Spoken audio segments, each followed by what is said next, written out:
Today I'll be showing you how to use Wisecut to edit your videos for you.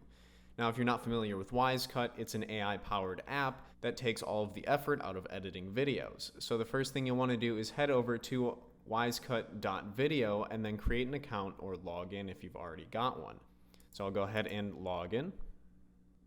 And from here, this is my dashboard. You can see I have no projects in here yet, but you have all of these icons over on the left side. You've got home, new project, project list, media, and contact us. Now, none of these are really going to do anything until I start to work on a project. So we'll jump right in and hit create new project. And this will take us over to the media tab, and this is where we can add our media that we'll be putting together in a video. So clicking on this brings up this pop-up that allows us to either drag our files or click to browse. So I'm going to go ahead and select all three of these clips. I've got an intro, an outro, and then the main bulk of my video. So I'll just highlight all of these and hit open. And now it's going to upload these directly to Wisecut. And once that's ready, then we can jump right in. First things first, hit upload and let it go to work. Awesome. Now that all of the media that I wanted to add is finished uploading, I'm going to go ahead and hit next, and this will take us over to the style section. So from here, it's going to ask you what kind of audio your video has. So is it someone talking like in a vlog?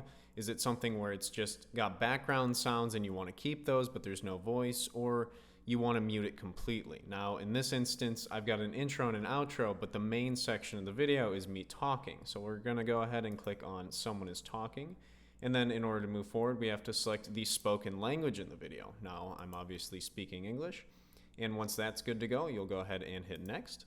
And from here, this is where you can choose from one of their royalty-free background songs. Now there's a huge list of songs to choose from, and of course the little play button will let you demo each song.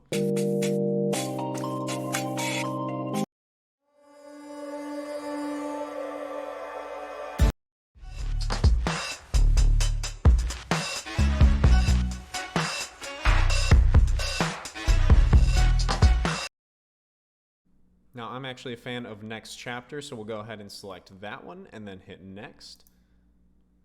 And from here, we're going to add a project name.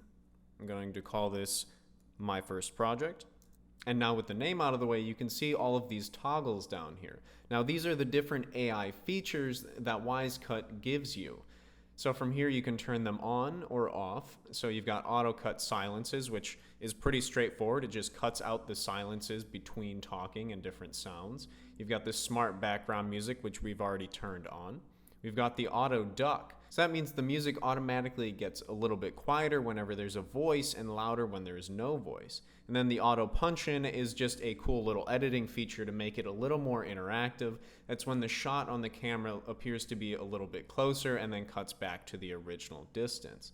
Then we've got the AI voice booster, which removes background noise and enhances the voice quality. So I'm actually going to turn that on for my video, and then burned in captions.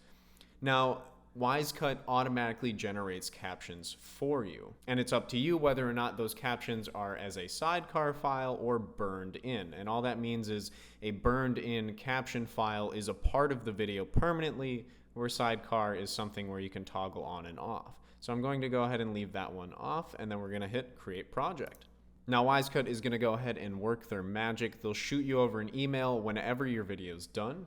In the meantime, you can head back over to the project list and actually see the progress being made on your video.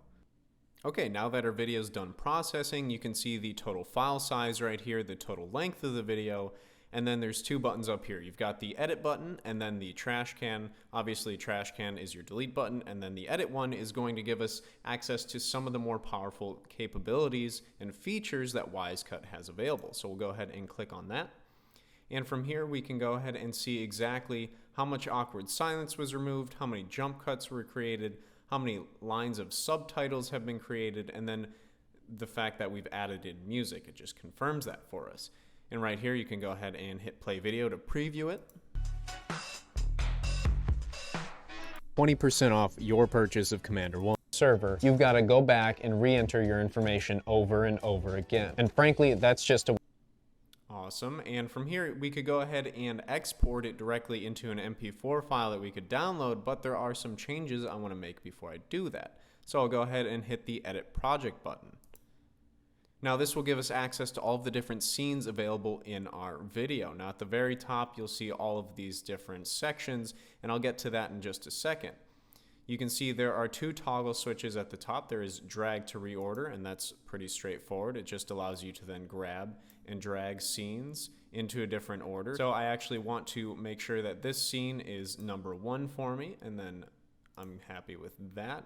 And then you could also choose to select clips for a new project. Now that would just allow you to go through and take everything that Wisecut has already edited together and mark them, and then create a new project from these specific clips. Now I'm not going to do that because I'm going to focus on finishing this project first. There are all these different features that you have access to on each specific scene. Now this one is just going to be your preview button that allows you to play the scene. And then you've got the button to play this scene until the end of the video. We can go ahead and pause that now. And then we've got the trim scene button that allows you to go ahead and use these drag bars to select what timestamps you would like to trim your scene down to. I'm actually going to leave that one as is. Then we've got the split scene button. Now this allows you to take the specific scene, mark a time, and then split it wherever that specific time has been marked. So by doing that, you can go ahead and see that now I've got a scene 1 and scene 2, and it split it right where I marked it. And then we've got the change scene volume. Again, very straightforward. Now because this is going to be my intro scene, I'm going to go ahead and set music volume to full and leave the media volume at low, and then hit save, and it will mark that. And then you've got your change scene type. Now this is important for marking specific scenes. Now as you can see, this one's already marked as a default scene, but that's not correct. This is actually my intro scene. So I'll go ahead, make sure that one's marked as intro. I'm going to take my scene 2 that I split right here, and I'm actually going to use the remove scene button and just get rid of that one completely. And then this scene right here, this is actually my outro.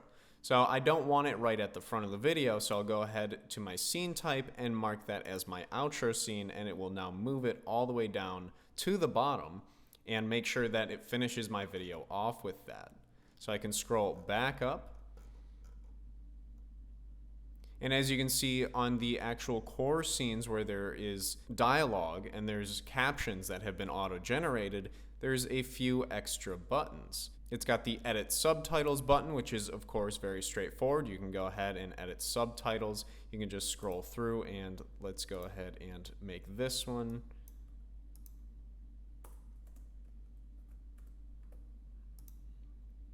And mark that. As you can see, it deleted the empty subtitle and then made my changes accordingly. And then you've got the enable splitting scenes. So that allows me to go through and split the scene up, add a specific subtitle. Now this is very good for whenever you're going ahead and trying to cut a scene specifically on a piece of dialogue. So for example, I could cut it right here at for example, and it will now split it into a brand new scene. And those are some of the main editing features available in Wisecut after your video has been processed. Now moving on to the next stage in editing your video, we can go ahead and click on translations. Now from here you can go ahead and translate your subtitles into a specific language. I'm actually going to set it for Spanish, and this just helps you with reach. I mean, it's getting your video in front of more people that can understand it, and I think that's always more important when it comes to creating content, because you're just going to have a broader reach.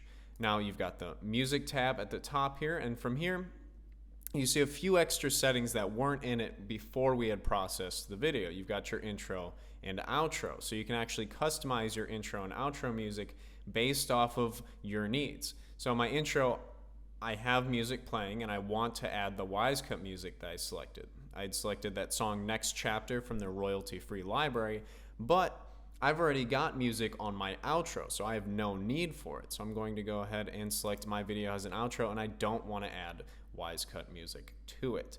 Now onto the next tab, you've got your settings. This just brings you up some of your Wisecut features, your project name, your music volume. That's the total volume throughout the entire project. And then you've got your footage audio. This is the audio directly from the files that you uploaded, and you can choose whether or not to mute it or reset the media volume. I'm going to go ahead and leave it as is. The video enhancer allows you to go ahead and spruce it up a little bit. It's not a complete overhaul, but it does add to the quality of the video. Now you can see I've already got the audio enhancer and the AI voice booster, which I selected before I actually processed the video. Now I'm happy with everything here, so I'll go ahead and click preview and export.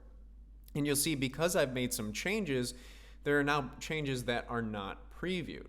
So in order to see these changes before I export, I'd have to go ahead and hit render now, and then I can double check the work that I just did. Now I actually know that I'm happy with this, so I can go straight down to the export video button.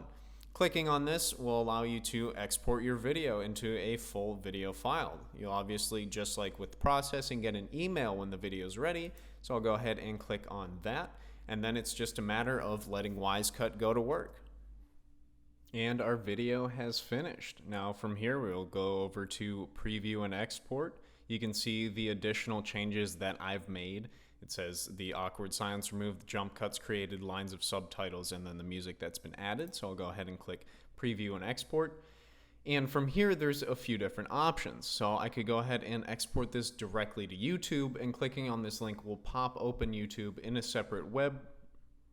And clicking on this button will open up YouTube in a separate window and allow me to link directly to it. And then of course you can download the video directly, you can download the subtitles as a separate file, and then you can reopen the project if you're not completely happy with it. So you can preview it from this window. If you're happy with what you see, you can go ahead and download it. So I'm going to do that here. And let's go ahead and open it up and check it out. What's up everybody, my name's Patrick, and today I'm going to show you the best way to use FTP on Mac. Now that we've created our first video using Wisecut, you can see the power of the AI tool available, and when you return back to the home dashboard, you can see your projects list. So this will show you your latest project, and then you can click on the new project button to obviously go ahead and start work on your next one. And then the project list will give you a full detailed list of all of the projects that you have available on Wisecut. And that's how you use Wisecut to easily edit together your videos using the power of AI. So I hope you found this video helpful, and again, thanks for watching.